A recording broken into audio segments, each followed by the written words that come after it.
We are not sat yet. We are not sat yet because, first off, I don't know what I watched last night on Love is Blind, season 10.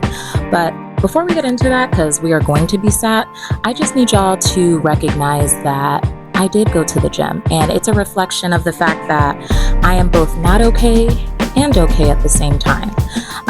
Not okay because of what I saw last night. And also, I am okay because, girl, we adulted. Did I wake up at exactly 5? No, I snoozed to 5:08, but we made it to the 5:30 a.m. class, and I'm gonna get dressed. I'm gonna get my life together. We're gonna get fixed up, and then we will officially be sat, and we'll get into that.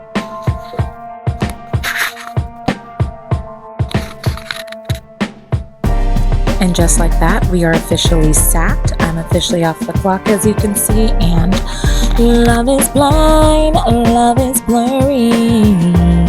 Love is blind, love is blurry still in the times of season 10, and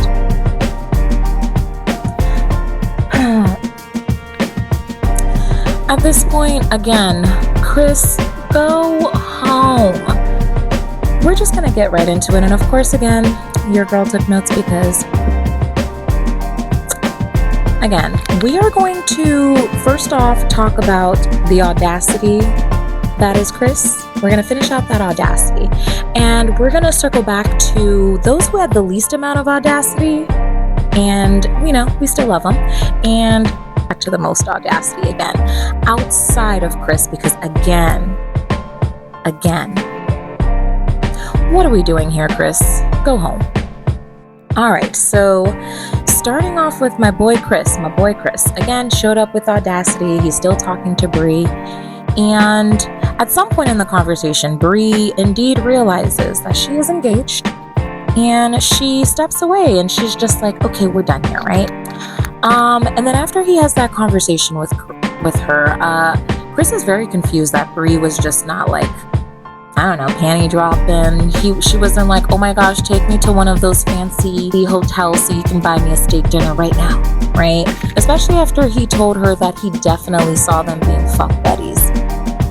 To which I say, please stop listening to Andrew Tate, and please get off the internet and touch grass. And preferably sit on a couch. And by sit on a couch, talk to a professional is what I mean by sit on the couch, because there's a lot to unpack there. But anywho, after that train wreck of a conversation, my boy has, again, the audacity, the nerve, the unmitigated gall to walk up to Connor and dap him like he didn't just proposition his fiance. What? And then after that, because no, my boy, again, he's full of audacity. He couldn't stop that. He then circles around and finds Jessica. Yeah, you remember the woman he fat shamed? He circles back to her to have a conversation and talk. Basically, he's like, I don't know why you left, essentially. Again, like he didn't just proposition Bree. He has this whole conversation. I don't know, essentially, why you're leaving. Like, you're beautiful. I never thought you were fat. I never thought you were ugly. And then he starts talking about her dark features. And again, shout out to Jessica. First off, makeup beat. Showed up looking great. She was just shutting him down at all aspects. He asked her, how's your week going? How's work? And she's like, no, it's terrible. It's going terrible because I thought I was going to be getting married. And now I'm not. So, and I have to deal with you because essentially, again, let us not forget he fat shamed her and essentially told him that she was not attracted to him. Because this girl don't know it, or maybe it was out of sequence. Again, this is an edited format. He did tell people that he wanted to be attracted to her when her clothes were off. I don't know how you're gonna flip it, dip it, and reverse it, but like, listen, no, just no. So she shuts him down promptly, lets her know that, listen, no, your actions did have consequences. I'm dealing with them. I'll be fine. I do not need you to think that you need to come over here and validate my existence by telling me why I'm attractive. She's like, no. That time is long gone. And it was prior to you telling me that I was unattractive to you. And again, she does not know how he's been shit-talking her this entire time. So the fact that she just shut him down on principle, love it. Love that for her. She's going to be just fine. I don't worry about her. Just remember that he is not a true reflection of men. Because we have to get ourselves out of this mindset of generalizing, because the problem with Chris is that he's watching a man with limited to no experience, not even limited. He has no experience about having a healthy, long-term relationship, telling people how to have a healthy, long-term relationship. Again, no credentials, telling people how to get into something he can't even get himself into, right? He can only get himself into legal trouble. So we have to get out of this mindset of generalizing, because ultimately we do ourselves a disservice and we miss out on some quality people. So just essentially don't go down the rabbit hole. Yes, empower yourself. Just love on yourself, and girl, it'll get better, hopefully. So then after that, going into Connor and Bree, after they leave that, I was very curious how they made it to that train, because in the previews they were on a train somehow. I now found out how, and the entire time they're on that train, all I could think of is, wow, Connor is being very sweet. He's giving very concrete, no superficial reasons as to why he finds Bree attractive, and all Bree can really say is, I love the way you love me and how you loving me makes me feel, and it makes me feel that I'm worthy of love. Not that she loves him. Again, could have been edited out in both conversations we see, because we follow that up with another conversation after Connor has met her parents and everything like that. It goes well. Things are going well. Her dad's talking about wearing a tux. I guess that Charles Schwab account, Chris, doesn't really matter. But anywho, not saying he doesn't have his Charles Schwab's account. I hope he does, because literally, if you don't, invest. But anywho, they have this whole conversation about how well that goes and everything like that on the train, and then again. And then we end up in the kitchen, and she's telling him again about how great him loving her makes her feel. And she doesn't think, she's unsure of if that is a sign that he's the love of her life, or that he's just a lesson on her journey to finding the real one, and helping her realize that she is indeed worthy of love. And I'm like,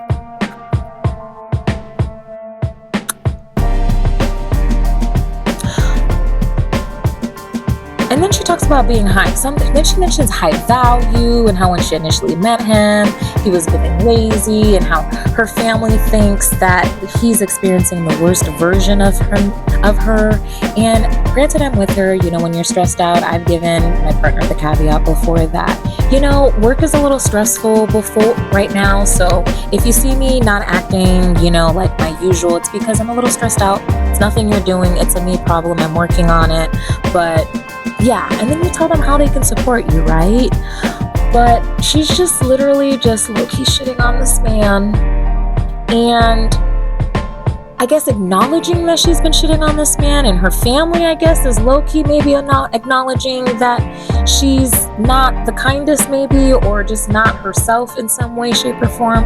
But ultimately, what it really makes me think of is, do you like him at all, Brie? Are you attracted to him? Like, what's really going on here? Is this a self-sabotage thing, or is it a situation where you're not attracted to him and you're low-key like being mean to him? Because I'm just very confused. I'm just genuinely confused, because she kept saying that she loved this man, but then she kept criticizing this man. And some people do, that's their thing, and some people are okay with that. But ultimately, to end it with that, I'm like, that makes more sense to all the interactions that I've been having, because you keep saying you love this man, and yet it doesn't feel warm. But I'm glad they ended it. I don't know if they continue. If they do, more power to them. If they're not together, I'm not surprised. But right now, I'm a little stressed. I'm not a little stressed, but I'm a little sad, because it's feeling like my ears prickling about the whole Ed Sheeran, Rita Ora. I'm like, are we about to have a nothing burger? And then my little tin hat started going off, because when it comes to Vic and Christine, who we're going to talk about next, What really was confusing to me is I really think that they were an afterthought. Like, they weren't originally supposed to be a part of it. They keep talking about they just didn't have enough space, and so that's why Malibu became a thing. But when we look at Malibu, there's like no production there. They've just been given like their camcorder device, and they're just recording themselves. It's very minimal interactions with them. I mean, I really don't think they were supposed to be here. My tin hat is going, and I'm thinking that's suspicious. That's weird.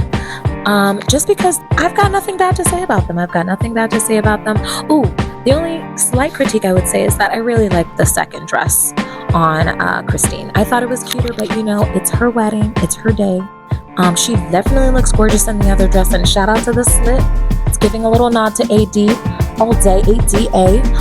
But then also, I just really loved, for cute moment, Vic, when they went to go make their bouquet, how Vic held the flowers in front of her and was standing in the place of the bride so that she could envision herself. And I just found that really supportive because, some people will be like, oh, it's emasculating, but to support and show up for your partner is what it's all about. They just seem to be very solid, even though their timeline is rushed and very unconventional. They plan on waiting 2 years prior to having children. They want to grow and know each other, which I think is a wonderful idea. And yeah, they have like these very important conversations. So it's giving Tiffany and Brett. They're very intentional. They locked in on each other. I'll be very shocked, very surprised if there's a no from anyone on that side. But continuing to go in, now we're gonna go up a trajectory of like drama. Okay, so least dramatic was Devontae and Brittany. I did find it very odd that she had her wedding dress. It kind of makes me wonder, do you love him, or was it supposed to be just someone? I think like when you're in a partnership, you have to ask yourselves, like, do I love this person, or do I love the idea of just being in a relationship? You should never be with someone just because you want to get married so bad you don't care who it is, I think, I'm not saying that's what she's doing or anything like that, because she seemed very committed right from the start, and then she felt very committed when she found out he made $12,000 to $40,000 with his sales job, which I'm like, okay. And then he just kept hitting us with a little bit of bombshell, with him mentioning that he wanted to go off the grid for 24 hours. With an expedited timeline like that, you want to make sure that you're having necessary conversations, you're spending as much time together, but the process is their process. I'm not in it. It's their life. They're living it. So if that's what they need, that's what they need. Love that for them. And if she's okay with it, okay. I'm just a little triggered because, what's his name? Chris was like, he went off the grid for almost 24 hours and was being like, I don't need to be checking in with you at all times.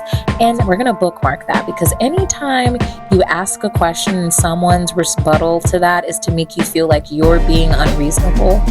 On that note, going back to Devontae and Brittany, the source of drama for them was that Brittany really felt some type of way when Devontae hit her with the I want a prenup. And to that I say, Brittany, y'all just known each other for 2 months, literally 2 months. You should also be trying to protect your assets from him. You don't know if he's got debts, and he doesn't know how much debts you have. I hope you guys have had that conversation. More importantly, even if you're not in an expedited timeline like this, prenups are not a bad thing, because like Devontae said, which is the most mature thing I've heard him say, we need to make sure we put this in place while we love each other. We're all from a happy place and everything like that, because most divorces don't tend to be amicable. You hope they will be, but in the event that they're not, you do not want hurt people trying to negotiate the division of assets and what is fair. So sit down, lay it all out there, have this conversation. It's an agreement. He's going to make his suggestion, you make your suggestions, and hopefully with the help of, a lawyer or somebody who has a law degree, because I definitely don't, you are able to find a compromise that works for both of you. But again, moral of the story is, prenups are not bad. It's not like you're planning for an exit strategy, but it is more of an insurance, an investment in the fact that you are going to be kind to each other because you guys are operating from a place of kindness. Now, that is all I have to say about that. Now, sadly, we shift into drama. With least problematic, but problematic, Jordan and Amber. I say least problematic, but problematic because she overhears a conversation that Jordan is having with some of the guys. I think it's Kevon that he's talking to about this. Don't quote me on that, but he's talking to one of the fellas, and he mentions how he's going to be meeting her daughter, Emma. He's nervous, he's worried, he hopes she likes him, and Amber starts spiraling. And she does bring up a point later on that the reason why she does this is she's been hurt multiple times. But like Jordan brings up, you can't, especially while she was being unkind, and it was a little spicy and a little touch and go there. He mentions like, that's not fair. And it is indeed not fair. You cannot hold someone to the sins of others, you know? So he's being understanding, like she mentions, and the fact that she did come back and have this conversation. I wonder if production had anything to do with that. I hope it was her, but just in case. I'm glad she did have that conversation. It is a very valid thing to bring up, that even if you've done the hard work and everything of that nature, you're not always going to get it right. Sometimes you're still going to spiral, and our default settings will kick in. It is our default settings, but once you eventually are conscious of it, you're supposed to, kick it into high gear, reverse, explain yourself, blah, blah, blah. And they do end up having a conversation. He's able to better explain to himself what's going on.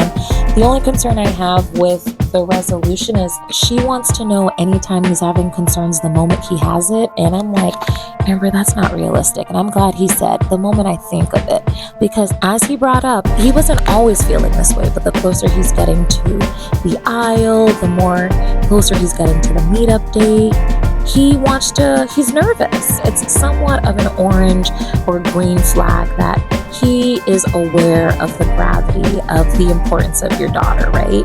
Because imagine if, he's about to be her stepfather, right? Imagine if some dude came in and was like, I don't care about your daughter's feelings, I'm about to be here.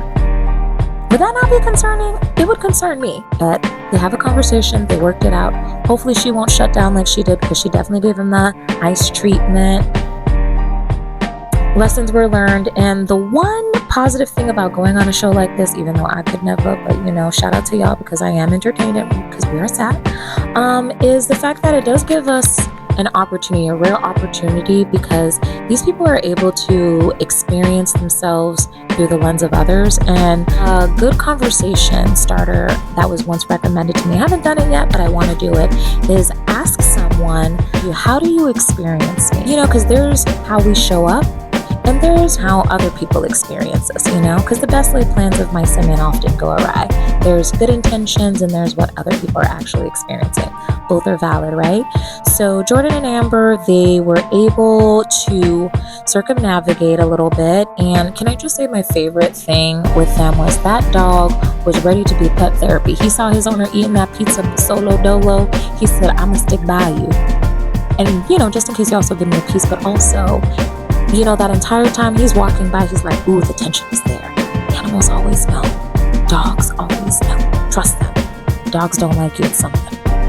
When they went on their date and they're like kissing in that immersive experience, can I just say, okay, Jordan, okay, Amber. Because, sometimes, I'm worried that Amber's not really feeling him and things like that, but really, maybe it really is her guard up that she was talking about earlier. But that kiss, it was definitely giving K-drama. Like anytime they kiss, they're always doing like the panoramic lights and everything blurs in the background. And obviously I'm a sucker for that. And yes, I do watch Hallmark movies during Christmas time. I know they're corny. I enjoy corny. Sometimes you want something light, airy, and it was giving light, airy, and also very passionate. So yay for them. And then in my new second spot for Love is Blind villains, Alex, because problematic. The way he talked down to Ashley and the way he talked down to Priyanka,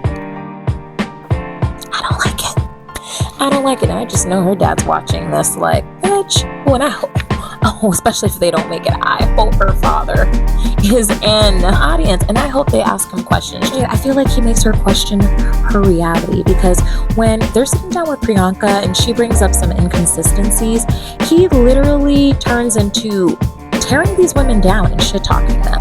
He literally tells her, do you want me to tell you every time I relieve myself in a passionate nature? just because we're on, whatever.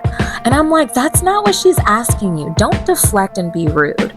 She's literally asking for you to be open and honest and transparent. The fact that she's highlighting the inconsistencies, they're not sleeping with each other, pressuring her to make a decision to move really quickly, that he's just all over the place with his profession. Jerome Powell, really? The fact that he does all these things, of course she's questioning her reality and she wants just something secure. Netflix was just diabolical. Just diabolical when they're sitting down having this debrief discussion to get everything out in the open. The fact that they play White Flag. And the lyrics are, and I quote, "I will go down with his ship. She is indeed going down with the sinking ship. We do not know what this man does, where he's lived." Is his name even Alex? If his mom wasn't there, do we even know that's his mom? Anywho, I'm done. But Netflix, diabolical. Again, I do not know this man. I do not know these people. I'm just going off in an edited format that I've been experiencing. But I was very shocked. I was ready to take my little nappity nap. I was like, okay, weddings are next week.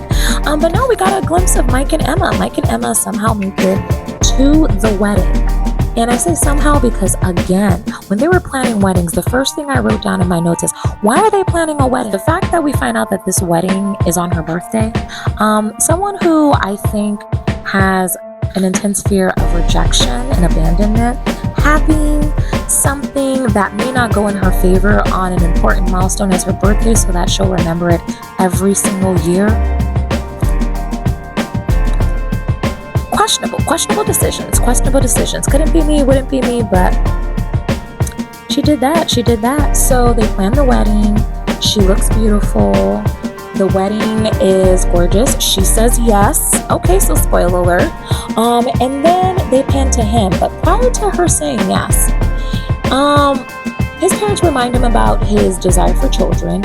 And then he reminds her in front of the entire room about that. And I'm just like I ask myself always when people tell me weird things about their partners, I bring up my musings and they tell me I don't have the full context, you don't know him how I do, yada, yada, yada. Why am I here? You brought me here and now you have me questioning my reality. But just like that one guy they had when they panned out into the crowd, which Netflix, you foul. But why are we here? Why are your friends' family and her friends and family in this conversation about children? I did not like that. It's almost like he wants to make sure that he has it on record. If she at any point said yes to having kids, that he got it on record. And then because I guess he wasn't getting that, he lets his family know that, hey, if she says yes to me, I'm taking that as a silent yes to her saying she wants kids.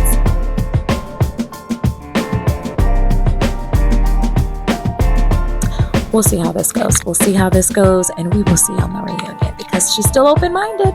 She still reminds us that, which shout out to her to not caving, don't change who you are. But at the end of the day, especially for how young she is and how young they are, she's the youngest. I don't know if he's in his 30s, but listen, if you have non-negotiables, it is very important that if that person is not meeting your non-negotiable, that you just get up, Just because someone checks everything on your boxes of things that you would desire doesn't mean they're the right partner for you, especially if attraction is an issue. Takeaways. Let's talk about my takeaways. I really still don't think if anyone but Christine and Alex are going to say yes. I don't know why she's going full steams ahead wanting to go down with this ship. Yes, Jordan and Amber, I think they're going to make it, but again, we'll see.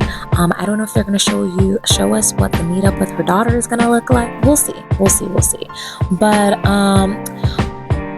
whoever ultimately at the end of the day says yes to anybody, right?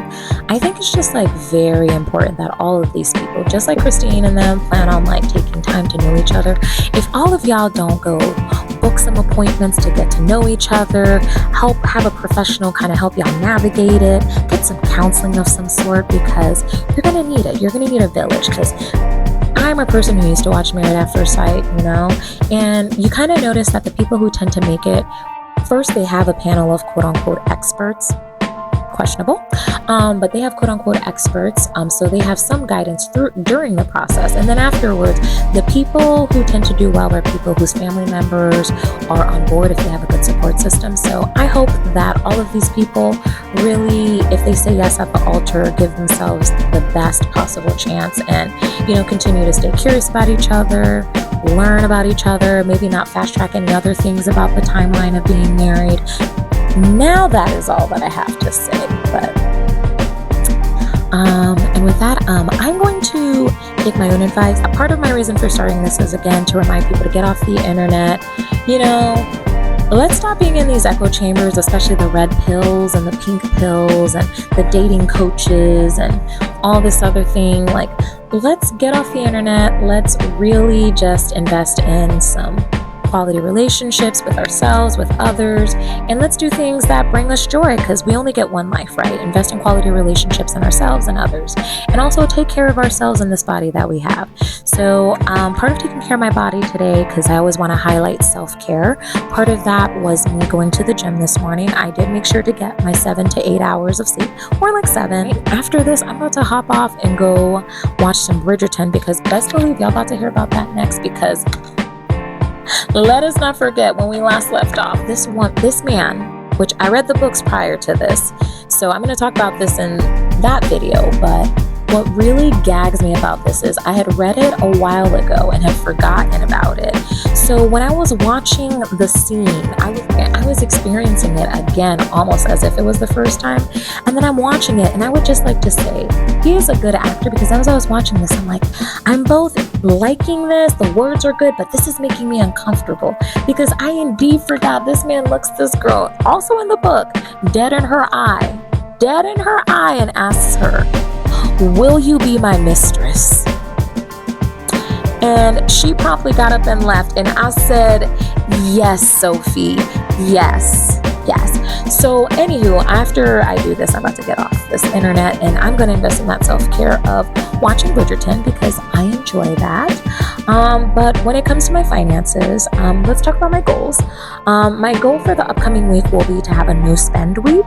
I'm really wanting to make sure that outside of groceries, bills, and things of that nature, I'm saving, especially getting off of this surgery. I'm very grateful to have had benefits, but when you're not actually working there, it's never 100%. So I have goals for this year and all this other stuff. And again, as I mentioned earlier, I want to retire early. So we're having a no spend week. I'm going to be making my budget.